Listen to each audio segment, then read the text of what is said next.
Hey guys, welcome back to the Blue Box podcast, where today I was thinking we could look back on the entire New Who part of Doctor Who from 2005 to the current year, obviously, which is 2018, as we're soon to be expecting Series 11 with Jodie Whittaker, which is probably the biggest change Doctor Who has ever had, getting a first female Doctor. And that's pretty exciting to me. I'm really excited to see what she brings to the show and how she's actually going to portray this brand new form of the Doctor. I think it's going to be really, really interesting. So I was thinking we could look back on all the change in New Who right from the start with Christopher Eccleston and how it was different from the classic series and how it's changed over time with different writers as New Who's about to go on to its third writer, which is Chris Chibnall, and I'm really excited about that because from what we've seen so far with the 2-minute introduction to Jodie Whittaker, I think he's going to be absolutely superb.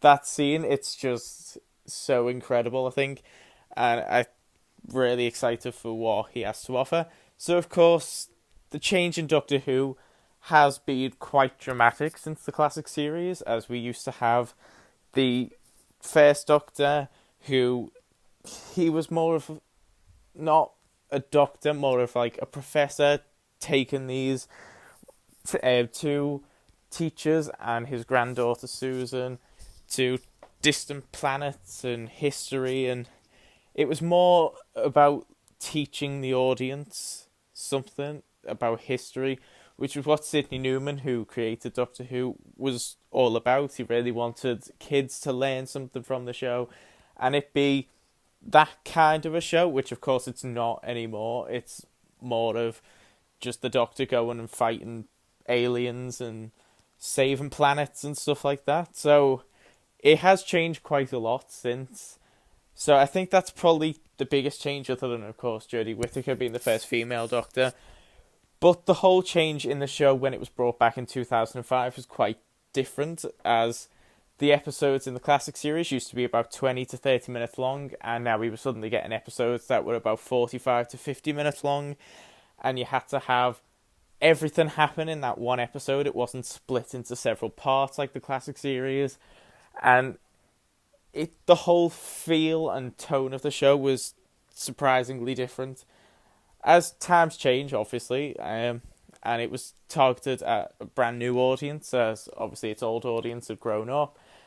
And I think Christopher Eccleston really did this well, and so did Russell T Davies, who of course wrote the show when it came back in 2005. I think he handled it really well. He gave it a brand new look, a brand new feel, brand new tone, and it still worked. After the show was cancelled, obviously people were a bit skeptical about the show being brought back because obviously everything was brand new and would it be as good? And of course, it delivered.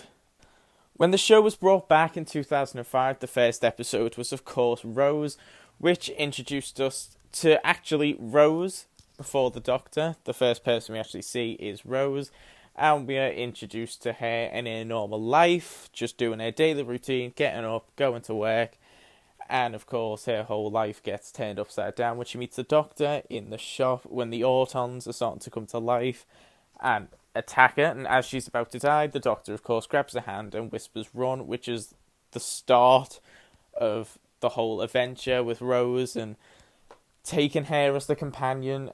And I just think that's a perfect way to reintroduce the Doctor and the companion. I think it's a great way to just get the whole feel for the show straight away, and all of this happens within about 5 minutes, so that's also really good because it grips you right from the start.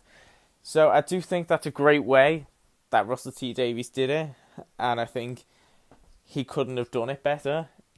And of course we do get introduced to the TARDIS in that scene as well, because of course Rose just walks past it and we get the whole close-up of the TARDIS and we get the music, which makes you click in your head that's the TARDIS, and you can remember it obviously from the classic series if you watch that, and reintroducing every single thing, including even the sonic screwdriver. We see that, and I just think it's a great way to introduce it.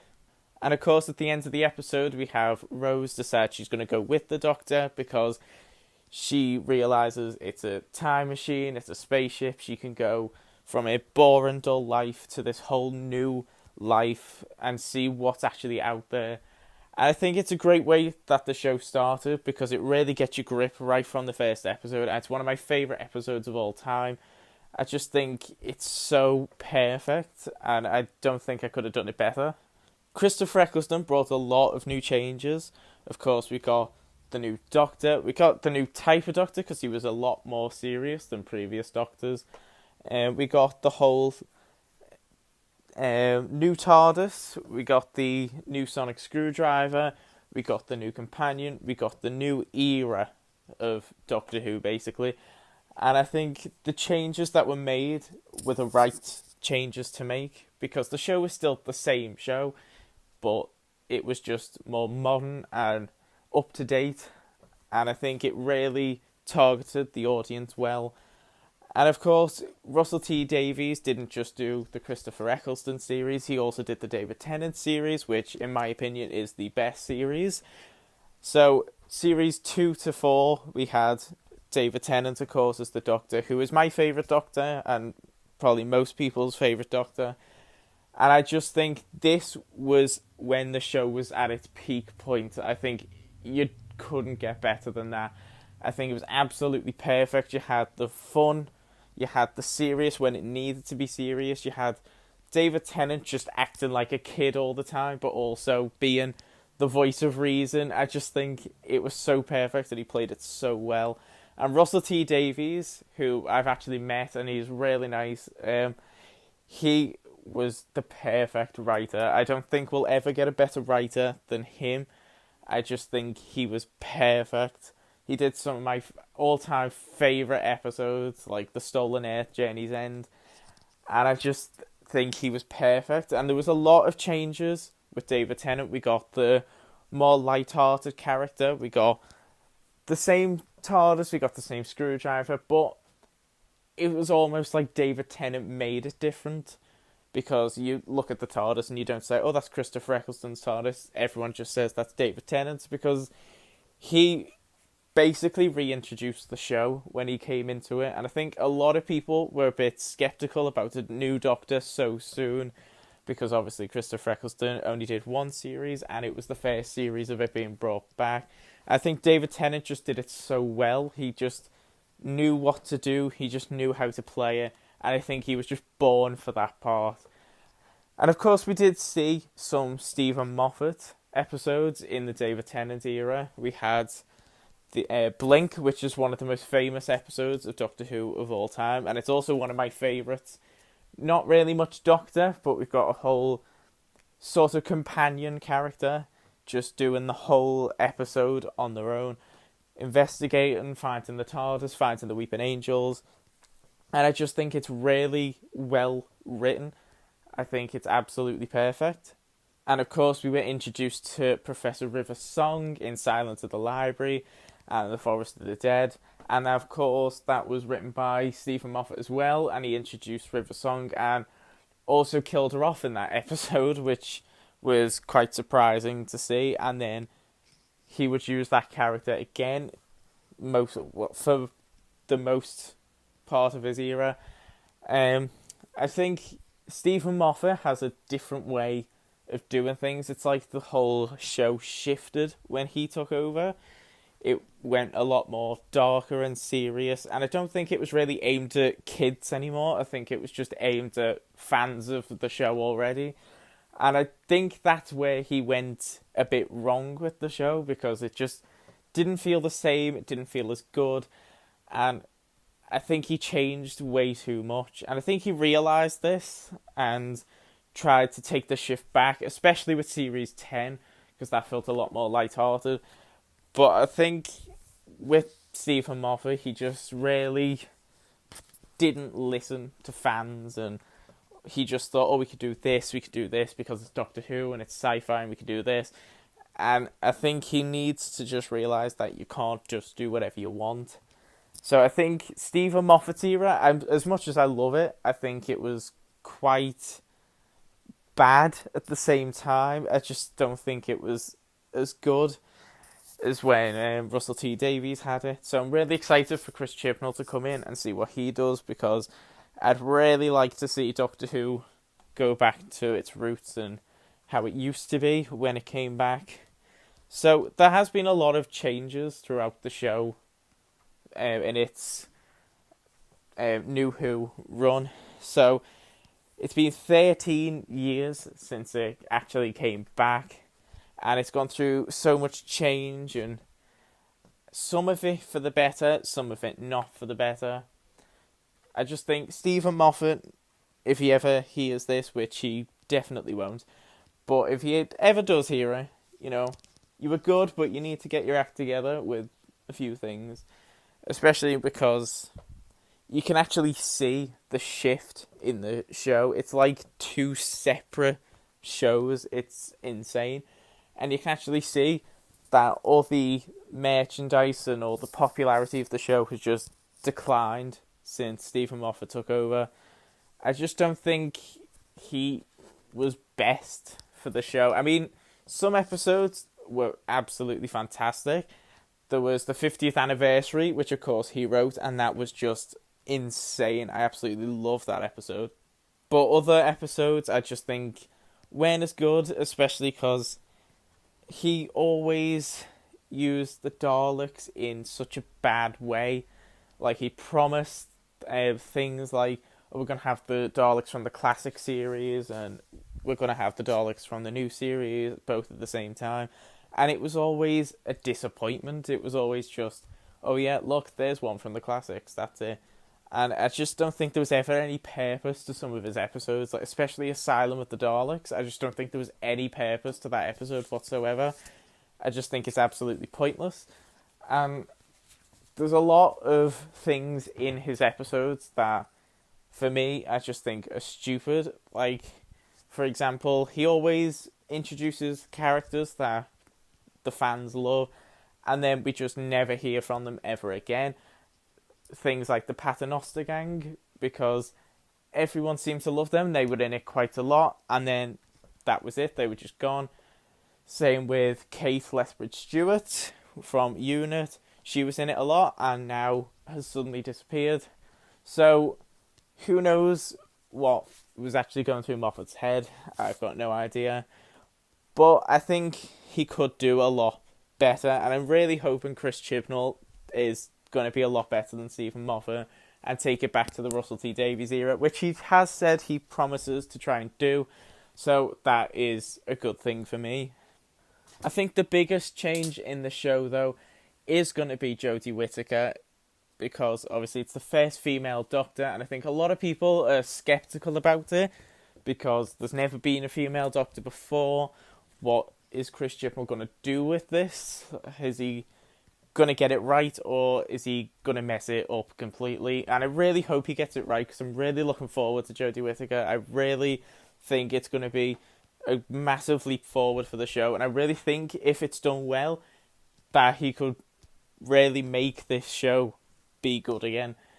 I think it's going to gain a lot more popularity because of the female Doctor, because I already know personally people who've never been interested in Doctor Who, never wanted to watch it before, but they are now going to watch the new series because Jodie Whittaker is taking over, and it's the first female Doctor, and it's such a massive leap forward. And I think it's going to draw in a lot more fans, and not just female fans. I think it's going to draw in a lot of male fans as well, just because it's a massive shift, and it's something that's really big, and it's been in the news quite a lot when it was announced, just because it's so big of a transition. So I think a lot of people are going to be drawn to it, and I think the show will gain popularity again if it's done right, which I really, really hope it is. I've also met Chris Chibnall, and he is so nice in person. He seemed really excited about the show. I met him at the Doctor Who experience on the last day in September last year, and I think he's really excited for the show, and he's really hoping to just take it back to its roots and basically say get lost to the Stephen Moffat era, because I think that's the right thing to do. I just think it went too dark, too serious, and it needs to go back to the lightheartedness. It needs to go back to the fun, quirky character that was the Doctor. Because David Tennant was so quirky and so bubbly, but also serious when he needed to be. Matt Smith was also the same, but a bit more serious. I don't think his writing was perfect, as much as I love him. I think the writing could have been better for him to make him even better, which would have done a lot more for Matt Smith's Doctor. And with Peter Capaldi, I absolutely love Peter Capaldi. I think he's even better than Matt Smith. I think he is just so funny, but I don't think Stephen Moffat gave him enough chances to actually show the funny side of the Doctor, especially in Series 8, which feels a lot darker than the likes of Series 7. And of course, Series 9 is very dark. We have the Doctor basically giving up on everything for an entire series. As much as he is fighting aliens and saving planets, you can just see that his spark is gone, and it's really sad and really just not the Doctor until the end of the series, when he goes back to the TARDIS after he's lost Clara, and he realises he needs to stay as the Doctor, and we see him get his new sonic screwdriver, and everything just goes back to the way it was. And of course, at the start of Series 10, everything's a lot better. He seems more quirky, he seems less serious, especially because he's got to guard the vault, and Nardol's trying to get him to stay and guard the vault all the time, but he just doesn't want to, and he just goes off and has adventures and stuff without Nardole sometimes, because he thinks he's just going to hold him back and be boring, basically. So it's nice to see that in Series 10 we got the quirky sort of Doctor back, and I think it's going to be a lot better in Series 11 when we get Jodie Whittaker, just because from her first scene, which was obviously written by Chris Chibnall at the end of Twice Upon a Time, we see her actually see that she's female, and she says, "Oh, brilliant." And the way she does it, it's just, she smiles and she laughs, and you can just see the quirkiness coming through already. And of course, then the TARDIS blows up and you see the serious side. And I think she's going to bring something fresh to the show and really take it back to its roots. And I think that's going to be a really good thing for the show. I really think Chris Chibnall is going to do well on this, and I'm really looking forward to Series 11. I really think it's going to be absolutely amazing. The only thing I'm a bit worried about is the companions, because Bradley Walsh, I'm not too sure. I can't really say anything about the other two because I haven't seen them on anything. So I'm a bit worried about Bradley Walsh, because I think he's just a bit not companion material, but I'm not too sure. I hope he proves me wrong. So thank you for listening to this episode of the Blue Box Podcast. If you really enjoyed it, just give it a like and subscribe, and also comment, let me know what your thoughts were, any suggestions for future episodes, and I shall see you in the next episode. See you soon.